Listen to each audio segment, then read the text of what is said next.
This is From Destruction to Dignity with Janice Pons. Each week, Janice shares her wisdom to enlighten, educate, and advance the culture in America today. Janice Pons is a mother, author, and free thinker, and your host for our podcast this evening.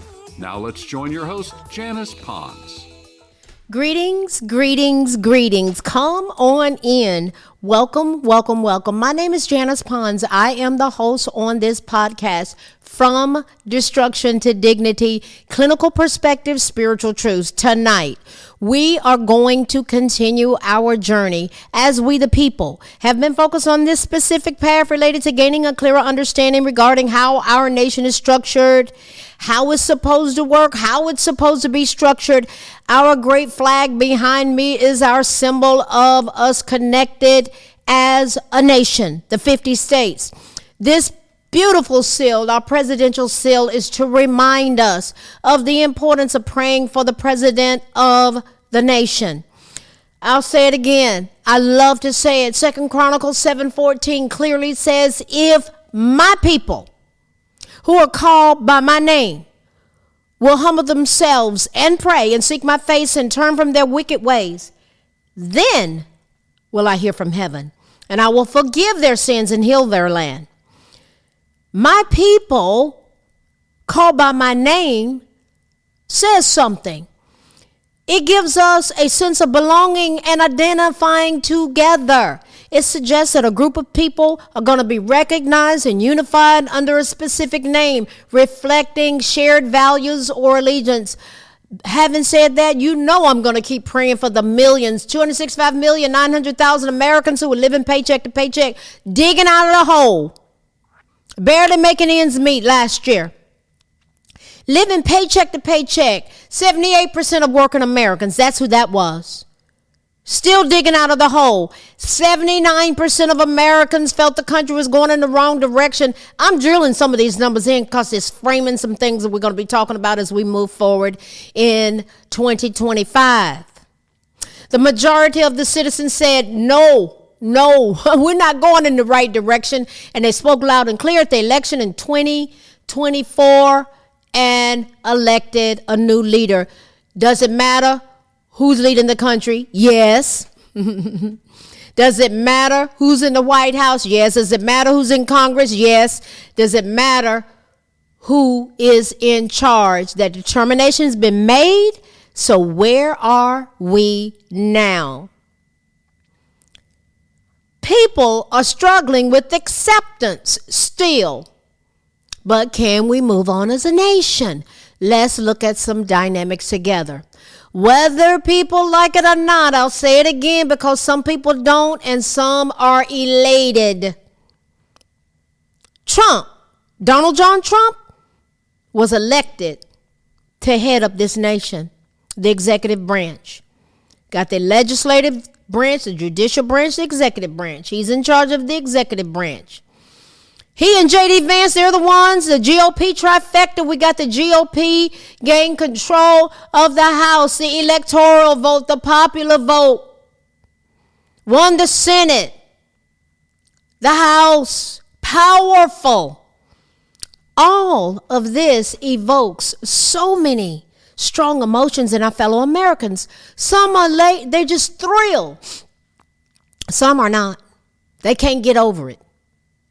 Some of our fellow Americans are still in shock and denial. DENIAL. Imagine the letters DENIAL. Don't even notice I am lying. They're just saying, he didn't win. Yep. He won. GOP trifecta. One thing that can help us as mature Americans is to understand why something turned out the way that it did. It can be helpful in bringing understanding. Wisdom is the principal thing. Therefore, get wisdom. But in all thy getting, get understanding. That's what the book of Proverbs says. It can help us learn how to develop winning strategies versus throwing caution to the wind. I call it observe and learn. I'm a director where I work, and there are certain things start unfolding. I look at everybody, I say, observe and learn. Observe and learn. We need to pay observe and learn. And then in my department, we sit down and we dissect what we observe and we talk about what we learn. Mature people can grow and improve together. The daughter-in-law of Donald Trump, Laura Trump, recently spoke. Well, it was it was a little while ago, a few weeks ago, and I really dissected what she said, and it really caught my attention. And she talked about the strategy that was utilized that helped to effectively win the election. That was a huge feat. That was huge. What she shared is worth the time of our consideration. It speaks loudly about remaining strategic and focused in any endeavor that we may pursue. This is what she said, Laura Trump. There were 3 focuses that they had. She said, we want to have a world-class convention, number 1. Number 2, we want to get out the vote, and they were encouraging people to go out and vote early. And number 3, we want to protect the ballot. World-class convention, get out the vote. I stood in line voting early for an hour and 45 minutes, loved every minute of it. And we want to protect the ballot. And we're going to focus on just those 3 things. And anyone who has ideas otherwise, quite frankly, Laura Trump said, maybe this isn't the right place for you. I love it. In order to make sure this was a free, fair, and transparent election, Laura Trump has stated that they made sure that people understood someone was watching and that there would be eyes every time a vote was cast and counted. And in 2020, a lot of things happened to the contrary. We had to go to every single battleground state, and we had to get local media to cover the fact that we were going to have this huge election integrity push. It was all about the integrity of the election. Imagine that in the nation, trying to have integrity. So we opened offices. This is what Laura explained. I was fascinated. She's brilliant. She said we opened offices all over the country. These election integrity offices where we actually trained people in terms of what you need to look for, how to be a poll watcher or a poll worker. Trump's team set out a lofty goal to recruit 100,000 people to work in polling locations. But guess what? They ended up having 230,000 people. They also got 6,500 lawyers to identify potential problems and deal with those problems if they occurred. They were right there, boots on the ground. I saw some things unfolding on during early voting. And those lawyers, they were right there swinging with, okay, wait a minute, hold on. What do you mean they can't vote? What do you mean you're cutting off voting at 2:30? Oh, yeah. Most of these people, by the way, Laura Trump pointed out, Eric Trump's wife, she said they were volunteer attorneys. And she added, we're obviously very pleased with our outcome. Some of the lawyers that work for the campaign, almost every smart conservative attorney that works in media and politics was a part of this, which is to say a lot of a very impressive group of people that got together in one accord. Wow. I'm impressed. I'm impressed. This speaks loudly to me regarding what we can do as a nation. So from a clinical perspective, it brings us to considering why winning strategies in leadership is even important. There's power in leadership. and there's power in effective planning and strategies. Guys, what would happen if we teach this to our children and youth in our great nation instead of focusing on rap songs, bumping, grinding? Like, that's what the Harris campaign will focus on. With that stallion woman, Megan Thee Stallion, out bumping and grinding, and the words of that song went out. Oh my God, look up the words of that song. And I was like, this is the focus? Bumping and grinding, rap songs. It wasn't enough. As a matter of fact, it turned people off and they walked out. I mean, does it even matter what a leader knows? Does it matter what they're focused on? Can't we just get along so we can move along? What's important? See, listen, guys, people still have not come to the realization of why Kamala Harris lost. There's some, they're in denial. DENIAL. Don't even notice I am lying. She didn't have effective strategies in so many areas. She couldn't answer basic questions in so many areas. Does leadership with winning strategies give us a sense of security as human beings? Do we need a sense of security in our nation? Why does that even matter? To establish a strategy for winning, let's consider this. Conducting a thorough analysis of your situation, including your strengths and weaknesses, identifying your target group, analyzing your competition, defining a clear value proposition, set specific goals. This is how I run programs, clinical programs. I love this stuff because it works. Develop a plan to leverage your advantages while mitigating threats, all while communicating your strategy effectively to your team. Essentially, this involves performing a SWOT analysis, SWOT. What does that stand for? Strengths, weaknesses, opportunities, and threats. Understanding your market, who are you trying to reach?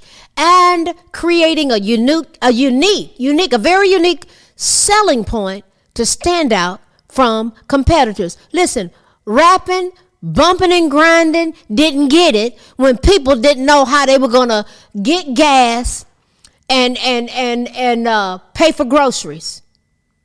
Barely making ends meet. Key steps to creating a winning strategy. Guys, we can turn this nation. God, we have such an awesome opportunity. Define your goal and vision. What would happen if we defined our goals and visions as a group? Clearly articulate what successes look like for your project, whatever you're working on. Us coming together as one. Us forming a more perfect union. That's what our preamble says, which means us flowing together as one. Or as a business, as a group, as an organization, as a nation.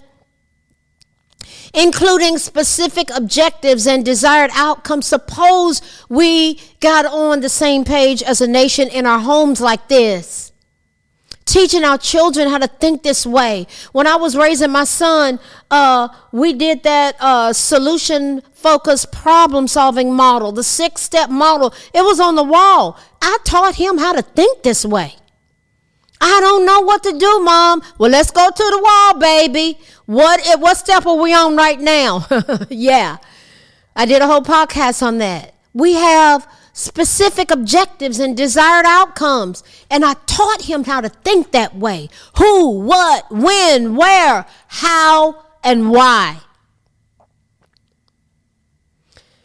Teaching our youth and our country, instead of this bumping and grinding and all this foolishness, and all the addiction and all the lasciviousness and lust and so focused on gender and sexuality. What would happen if we taught and focused on the SWOT analysis, SWOT, Analyze your internal strengths and weaknesses along with external opportunities and threats in the market, the group, what you're trying to accomplish. What are you focused on to identify areas for growth? Not trying to drive an agenda of sexuality. Focus on our children, kindergartners, teaching them how to stimulate themselves sexually in school. Are you kidding me? People are tired of it. This is why y'all lost. This is why they lost. SWOT, strengths, weaknesses. They didn't think they had any weaknesses. Opportunities, threats. Kamala Harris and the Democrats didn't do that. It cost them. Identify your target market. People, we the people of the market. Understand your ideal customer, including their needs, desires, their pain points. Wasn't even paying attention to pain points. Tailor your strategy to that. That's what Trump did. Analyze the competition. Study your competitors' strengths and weaknesses to identify areas where you can differentiate and gain a competitive edge. They never had it. They were telling me, she's leading in the polls. It was a lie from the pit of hell. Never was leading. Develop a unique value proposition.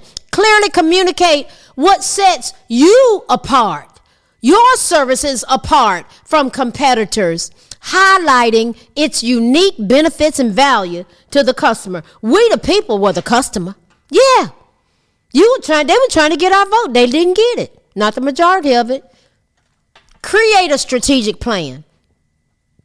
Outline the specific actions and tactics that will be utilized to achieve goals, including timelines, responsibilities, and performance metrics. Trump has already said what he's going to do first day. We know what Joe Biden did the first day with a swipe of a pen. Implement and monitor. What does that mean? Execute strategies. What would happen as a nation if we taught our young people have conversations around these types of things? Strategy. Regularly tracking the progress. Making adjustments as needed based on feedback and data analysis. Man, we can turn this nation around. This is how they teach children in China how to think. Oh, yeah. Here's some considerations. Market research. Research what's going on, what's important to the market, the people, we the people. Conduct thorough research to understand trends, behavior, emerging opportunities, communication. Clearly communicate your strategy to all relevant stakeholders. We were the stakeholders. We voted. Yeah. Ensuring alignment and buy-in across the team. They didn't look at us as a team. They talked down to us. Adaptability. Suppose we had that as a team, as a leader, competent leaders. This is what they do. Being prepared to adjust strategy as market conditions, groups change, and new information becomes available. They couldn't switch a gear. Innovation, what role does it play? Look for ways to differentiate yourself through innovative products, services, and marketing strategies.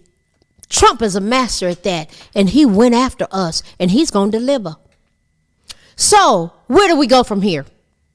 I love this kind of stuff. This is how you separate the men from the boys. One thing that we may be that warrants us looking at to move forward in effectiveness in our great nation is what we've looked at tonight. Winning in a politically charged America. And our clinical perspective is the role of having a purposeful strategy. What would happen if we teach our youth to work as teams to implement positive and effective strategies to win? It might get us further than them hearing rap songs, and showing them how to bump and grind in the midst of such serious issues facing our nation. Listen, we are going somewhere, and it's expecting us when we get here. All these things I went through, man, let me loose. I'd love, I'm thinking about, I was just, listen, if we could get our schools to just designate 30 to 45 minutes a day thinking like this, starting from kindergarten. See, I was talking like this to my son when he was a year old, when he was 18 months old. When he was 2 years old, he had the vocabulary of a 5-year-old because I taught him how to think like what we just went through. And he is a stellar man. You have to be intentional. When I say we're going somewhere and it's expecting us when we get there, I'm talking about this kind of thing. I'm talking about who, what, when, where, how, why. I'm talking about getting out of denial. Don't even notice I am lying. Identifying the lie and going, you know what? I'm getting ready to replace this lie with the truth.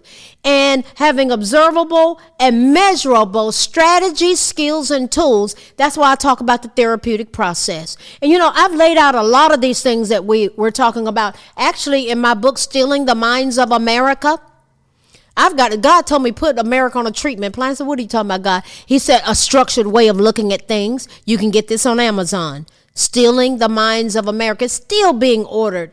And I wrote this when Obama showed up. And God just started showing me things. In fact, he showed me everything that he was going to do.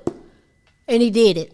Stealing the Minds of America, Amazon.com. I did a sequel that you can get on JanicePons.com, The Scapegoat. Who is the most scapegoated person in America? You can get this in ebook, paperback, and in audiobook. At one point, the audiobook was the most ordered modality of this on JanicePons.com. Also, I just might add, that if you want music, I have a CD. The first 11 songs, the first 5 songs are patriotic to the core. I love America, can you tell? Yes, you can. The first 5 songs are patriotic, the Star Spangled Banner, America the Beautiful, the Battle Hymn of the Republic, A Military Mother's Prayer, I'm a Blue Star Mom, so proud of it, and Free Thinkers, and the rest, we go to church. Yes. So I encourage you can get this on JanicePons.com. It's digital, and you can also get the physical CD. Listen, what are we talking about tonight?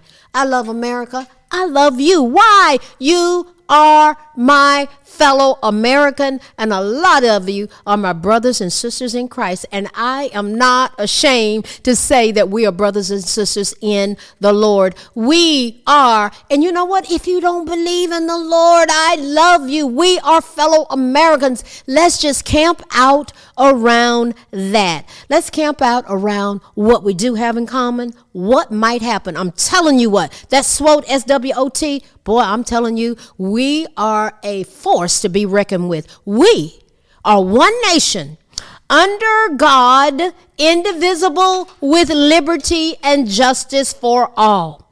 As we go together, we're going somewhere. 2025 going to be a stellar year. There's going to be a transfer of wealth. I know it. Get educated. Find out what's going on. Don't be the one sitting over there going, look at them. There they go. Well, come on and go with us. Yeah, come go with me. Come on and go with it. I know a place. Ain't nobody crying. Come on. I'll take you there. Right. Remember the Staple Singers? I'll take you there. I know a place. Let's go together. Us forming a more perfect union as we go together. Us, you and I. We the people. Going from destruction to dignity, clinical perspectives, spiritual truths. We're going somewhere. It's expecting us when we get there. I will see you next week. Thank you for coming. I appreciate you. I love you. God bless you. Good night. Thanks for listening to this week's episode of From Destruction to Dignity with Janice Pons. Janice's mission is to provoke thought, bring awareness, and point people towards intervention when needed. As a reminder, this show is not therapy, but for educational purposes only. For more information, check out JanicePons.com or follow her on social media. We are one power, strength is ours, liberty, been set free, education, affirmation, dedication, information, revelation.